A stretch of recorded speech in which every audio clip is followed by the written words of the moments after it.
Hola, Alex here with a new video, and we have a special guest, a familiar guest. We have Mr. Jaime Fernandez on the channel once again. Hey guys, how you doing? And we're actually joined by a mini Jaime Fernandez. We got Jaime's mini-me in the channel as well. Want to say hi, Cooper? Hi. So Cooper's here right now, but you're probably wondering, Alex, what are we doing here today? And we are in Madrid, Spain. So pretty funny is last time you saw us, we were in New York. Now we're in Madrid, and we're here for the Leica 100th anniversary Spain event. And Jaime hit me up and said, I have something to show you. I don't know what he's gonna show me. So Alex thought that he was coming only for the 100-year anniversary, but actually I had a little surprise. Bowser and I have been shooting with the Leica M EV1, which is the newest camera of Leica, releasing, I guess today? Yeah. October 23rd. We had the chance to be shooting with it, and I wanted to give Alex the chance to check it out before anybody else. There's some event happening next week or in 2 weeks, but Alex will check it out before anybody. I know, so just for context, it's September 9th, and this is the first time you said EV1. EV1. Okay, so the rumors are M11V. Clearly that's not right. No, not right. There's the new name, EV1, which I don't know, I'm not a scientist, but it leads me to think that there will be a 2. Because if not, the number 1 makes no sense. Yeah, and keep in mind, so y'all are seeing this the day of the launch of this camera. This is maybe a month or 2 months before, and I'm super excited. Okay, ready? I want to capture his first impressions and see what he thinks. Wow, okay. It looks tactical, right? Definitely, it has the feeling of the piece mixed with a little bit of the hints of the reporter in some way, right? Yeah. What are your first impressions here? Okay, so it's kind of weird and surreal seeing a Leica M without a viewfinder window. It is completely smooth. It still has a black texture. And I'll try to include some B-roll, but the back of the camera looks like a Leica Q merged with a Leica M11.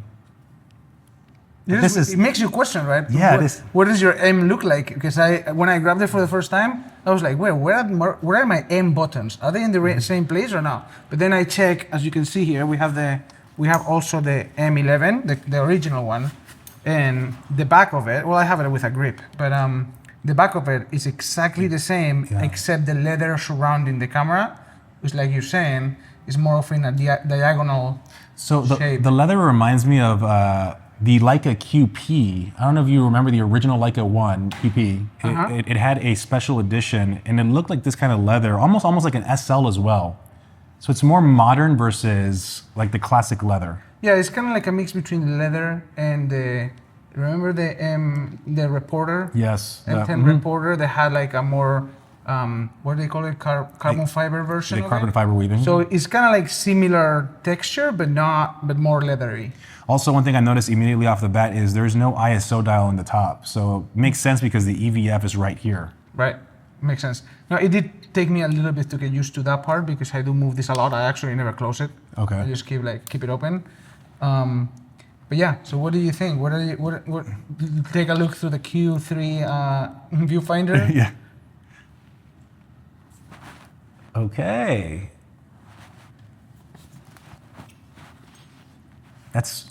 So I guess let's take a step back. So, and I'm glad Jaime is here and we're seeing this camera, a very special moment, but Jaime and I are the complete opposite when it comes down to photography. And I think this is perfect because I don't know how or why Jaime is extremely good at focusing with a rangefinder. I mentioned in my last video, I think he's the fastest person I've ever seen focus a rangefinder. For whatever reason, I can't figure it out. It frustrates some people the crap out of me. Call it practice. And repetition. But I think it's true. It frustrates people a lot when they're not able to figure it out, and by default, people stop doing it. I did it myself too. I got the M10R and used it for about like 4 or 5 months, and I couldn't figure out. It was frustrating me a lot, and I sold it. And then when I had Jason, my buddy Jason Stockisi, that shamed me into get an M11 and start practicing with the manual focus as much as I could, and then I figured it out, and now I'm stuck to it. Yeah, this is gonna be it's going to be interesting to see how people respond, because I think for people like Jaime who like the rangefinder experience, as a matter of fact, I think people buy the Leica for the rangefinder experience. This is not it. Here's the thing, and I've gone back and forth for the last 3 days with this. I am pretty decent at focusing with the rangefinder, but there's one thing that I'm terrible at, which is when I take off my 35 millimeters and I put any other lens, the little lines drive me crazy. It's impossible for me to frame a picture with the 75 millimeters. I feel like every time I show a picture, it's a complete guess of what's going to happen. Yeah. This changes the game. You put the 75 millimeters on that thing, and you nail every time because you see the final shot in your eye. And personally, like I think for me, and I have my trusty Q343 here with me, which is like right now my favorite Leica. Ever since they introduced the Q, people have been asking, can we get this type of body with interchangeable M lenses? And I think Leica's finally delivering that, because you have the M body with a digital viewfinder. So you have the size and form factor, but more importantly, you can now use the close focusing lenses without an EVF attachment and just natively with the viewfinder. So there's also one point to what you just said. So far, the Leica entryway was the Deluxe, which is a camera that everybody can get used to very quickly because you do it with the screen, with the LCD screen. And then when you want to upgrade, you jump directly into the Q because of price access. Yeah. And because of you're used to looking through the hole and seeing a screen or what you're about to shoot. Now, the jump from the Q to an M is humongous, not just because you're doing manual focus, but because you have to figure out how to focus with a system that is foreign. That is foreign, Yeah, and it's old school, and aligning those things. I think this is going to be a great access point for people to jump into the end system with only having to worry about manual focusing and not about the rangefinder style And the frame lines. Yeah. Well, I also think like, look, and I'm not gonna call you old here, but I learned photography with mirrorless cameras. My first camera was the Sony NEX5, I believe, which was a mirrorless camera. You were probably shooting.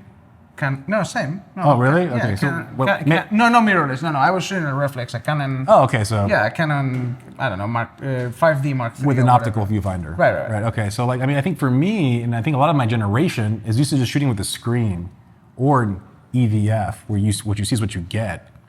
And I don't know, I personally resonate with this a lot, but I also understand traditional purists of the rangefinder might find this controversial. Sure, but I guess that I don't see it as control. I thought about it too, Yeah. and I thought that if you take the rangefinder out of the rangefinder, it would be kind of like removing the most important element.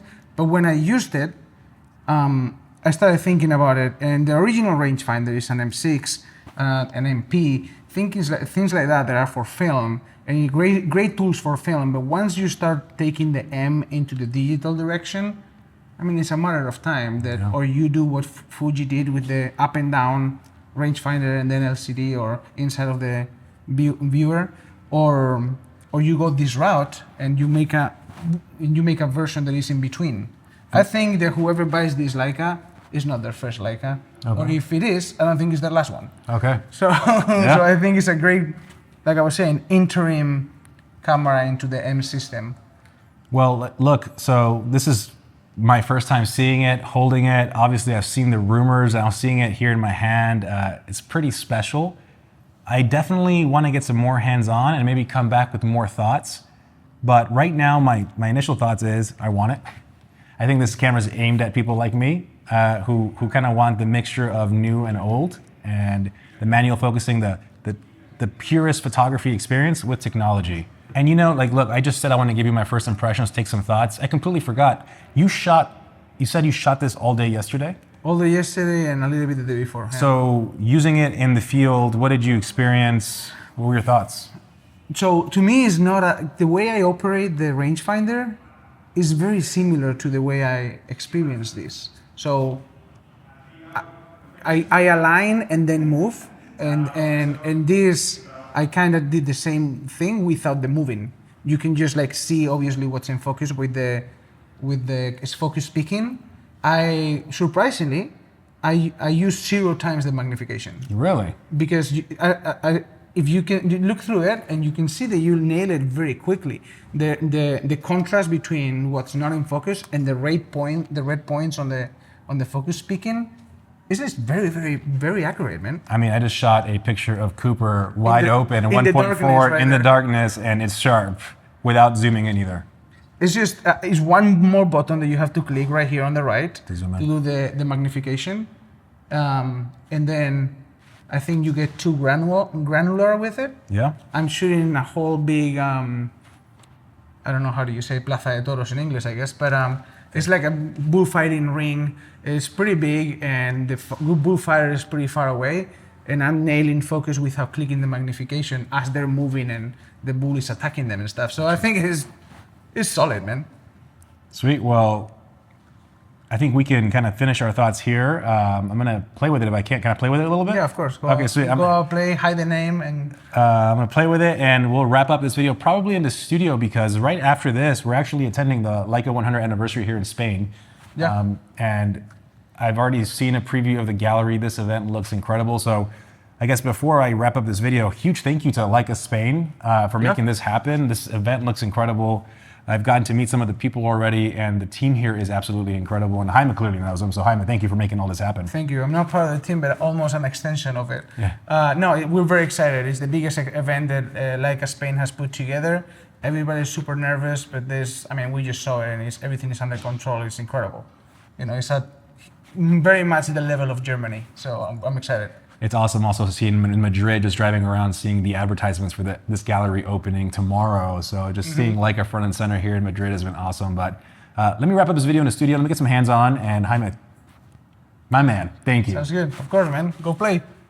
And we are back in the studio. We are back in Miami. And I wanted to share my first thoughts and impressions on the Leica M EV1. So to be real with you guys, I only had about 25 minutes of hands-on time with the camera, but it was enough for me to understand what this camera is all about and to get an idea of who this camera is really for. So to oversimplify it, this camera is a Leica M11 with a built-in electronic viewfinder. And that's exactly what it is. The buttons are the same, the body's the same. The only real big difference is you're trading in your optical viewfinder for an electronic viewfinder. And I think you're gonna have two camps. You're gonna have the purists that say, hey, that's not what I want, that's not a Leica M. And you're gonna have the camp that's gonna embrace it and embrace the added flexibility this camera will add, which will then, I think, split off into two different categories. I think this camera will be a main camera for a lot of photographers, maybe me. And this camera will also be a great second body to existing M photographers. And I'll get to why here in a second. But let me talk about the category where I think I fit in. I've always loved the idea of owning a Leica M body. As a matter of fact, you've seen the channel, I've owned several. I think the reality is, and I'm gonna admit it here, I don't have the patience to get really good with the rangefinder system. As a matter of fact, I've tried and I just have not been able to gel with a rangefinder system because I'm always missing focus or my composition is garbage and I don't want to put the reps in or the practice in. So I'm pretty unhappy with it. I love the idea of it, but in practice, I never really enjoy the experience. I just don't have the patience. I know some people say like the beauty of the camera is that it slows you down. I don't want to be slowed down. I want to capture the moment, and it's always kind of gotten in the way for me. So I don't currently own an M body. I love the idea of owning one, but I just know it hasn't worked out for me in the past. This camera changes things because by having an electronic viewfinder, I can now preview my composition because what you see is what you get. And now with focus peaking and magnification, I'm able to use a little bit of technology to nail the focus on all my images. Now you might be saying, Alex, you can already do that with the M11, M11P with the VisoFlex. You would be right. Yes, you can, but it's an added accessory, makes the camera bulkier, and the viewfinder on the M EV1 is better than the VisoFlex. So it's sharper and you're gonna have better clarity, which also helps in nailing focus. So yes, you can turn the M11, M11P into a viewfinder experience, but it's not the same as having it built in. I also think additionally, by having an electronic viewfinder, you now open up the lens selection you can shoot with because look, You can technically shoot with a 75 millimeter, 135 millimeter on the Leica M11, M11P, or any M rangefinder, but it is extremely difficult to know your composition and focus because the depth of field gets so narrow.